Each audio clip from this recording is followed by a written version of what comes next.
رضی اللہ تعالیٰ عنہ کی بات سمجھ آ گئی. دو باتیں. تیسری بات سمجھ. حضرت امام اعظم ابو حنیفہ رحمۃ اللہ علیہ نے خواب دیکھی اور خواب میں دیکھا کہ حضور اکرم صلی اللہ علیہ وسلم کی ہڈیاں مبارک بکھری پڑی ہیں اور حضرت امام اعظم ابو حنیفہ رحمۃ اللہ علیہ نے جمع فرمائی. ابن سیرین رحمۃ اللہ علیہ کے پاس اپنے شاگرد کو بھیجا کہ جاؤ ان سے اس خواب کی تعبیر پوچھ کر آؤ, یہ میں نے کیا دیکھا ہے, یہ میں کیا دیکھ رہا ہوں, ہمارا کیا عقیدہ ہے. حضور پاک کا جسم محفوظ بھی ہے, حضور پاک کا جسم زندہ بھی ہے. ہمارا کیا عقیدہ ہے؟ جسم محفوظ بھی ہے, اور جس کا وہ عقیدہ نہیں ہے ہم مروت میں اپنے ساتھ رکھ لیں تو رکھ لیں, بہرحال وہ ہمارا نہیں ہے. مروت میں رکھنا اور ہے اور ویسے ملانا اور ہے, دونوں میں فرق آپ کریں. آپ اس فرق کو کبھی نظر انداز نہ کریں. میری بات سمجھ آ رہی؟ دیکھیں مجھے اپنے موقع پہ شرع صدر ہے, میں نے یہ بات یہاں بھی کہنی ہے, دارالعلوم کراچی بھی کہنی ہے, دارالعلوم دیوبند بھی کہنی ہے, میں نے ہر جگہ پہ کہنی. میں ایک بات کی درمیان میں وضاحت کر دوں. حضرت مولانا سمیع الحق صاحب دامت برکاتہم سے بھی ملتا ہوں, حضرت مولانا فضل الرحمان دامت برکاتہم سے بھی ملتا ہوں. میں دونوں سے ملتا ہوں, چونکہ باضابطہ میں عہدیدار تو کسی جماعت کا ہوں نہیں, مسلکی طور پر دونوں کا ہوں, احترام کرتا ہوں. حضرت مولانا سمیع الحق صاحب دامت برکاتہم کے پاس گیا مفتی فرید صاحب کی تعزیت کے لیے رحمۃ اللہ علیہ. آپ نیٹ پہ دیکھ لیں, میں دفتر میں تھا مولانا یوسف شاہ صاحب کے پاس. حضرت مولانا سمیع الحق صاحب دامت برکاتہم پیغام بھیجا تو انہوں نے فرمایا دفتر میں نہیں, مولانا کو درسگاہ میں لاؤ. دارالحدیث میں لے گئے. میں گیا تو شیخ سبق پڑھا رہے ہیں مولانا سمیع الحق صاحب, اور میری کرسی ساتھ لگا کے رکھی. مجھے فرمانے لگا یہ کرسی میں نے آپ کے لیے لگائی ہے. حضرت نے ترمذی کا سبق مختصر کر دیا تو مجھے فرمانے لگے کہ آپ تھوڑا سا بیان بھی کر دیں. میں نے دیکھا کہ سبق میں 4 منٹ باقی ہیں جو وقت مقرر تھا, تو میں نے کہا میں 4 منٹ میں 4 باتیں کہہ دیتا ہوں. میں نے جب 4 باتیں کی تو اتنے خوش ہوئے, فرما دیا 15 منٹ بیان اور کرو. میں نے 15 منٹ اور کیا.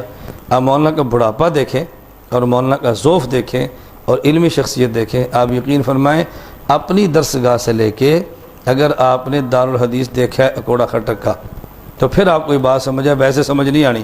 اپنی مسند سے لے کے نیچے آئے, میری گاڑی تک آئے اور مجھے گاڑی میں بٹھا کر پھر واپس گئے. یہ ہے احترام. مجھے نے ایک بار بھی نہیں کہا کہ آپ ہمارے سیاسی رکن نہیں, تو یہ کیا ہوا ہے نا. فرمایا بھی ہم آپ کے کام کی قدر کرتے ہیں.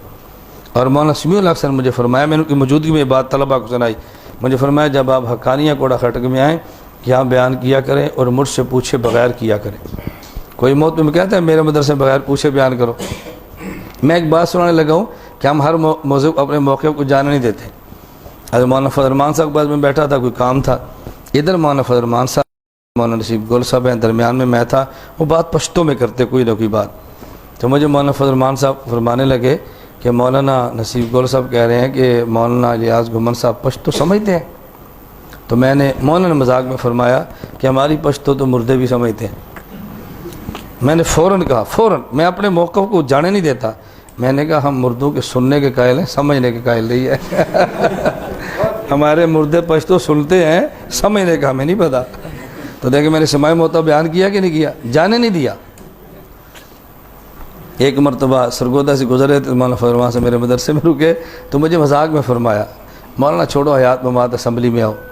تو میں نے فوراً کہا میں حیات ممات میری موت حیات ہے, میں اسمبلی میں آ گیا پھر بھی نہیں چھوٹ رہی. یہ باتیں وہ کرتا ہے جس کو موقع پہ شرع صدر ہو. میری گزارش سمجھ آ رہی ہے. حضرت امام اعظم ابو حنیفہ رحمۃ اللہ علیہ نے امام ابن سیرین کے پاس بھیجا کہ جاؤ ان سے خواب کی تعبیر پوچھو اور یہ نہ بتانا خواب دیکھنے والا کون ہے. الخیرات الحسان میں ہے. امام وہ ان کا شاگرد پہنچا, امام ابن سیرین نے فرمایا کہ خواب کس نے دیکھی ہے. اس نے کہا دیکھنے والے نے منع کیا کہ میرا نام نہ بتانا. وہ فرمانے لگے یہ خواب ابو حنیفہ کے علاوہ کوئی نہیں دیکھ سکتا. اب بتاؤ خواب کس نے دیکھی ہے. انہوں نے کہا جی امام ابو حنیفہ نے دیکھی ہے. فرمایا ان کو جا کر بتاؤ کہ جو رسول اللہ صلی اللہ علیہ وسلم کی سنت تو دنیا میں پھیل گئی ہیں ان کو ایک جگہ جمع کرنے کا کام اللہ آپ سے لے گا. میرا استدلال کیا ہے؟ یہ خواب تو سارے بیان کرتے ہیں, ہمارا استدلال کیا ہے؟ ہمارا استدلال یہ ہے کہ امام ابو حنیفہ بڑے تھے یا امام ابن سیرین؟ کون علم میں بڑا تھا؟ اور بھیجا کس کے پاس؟ کیوں؟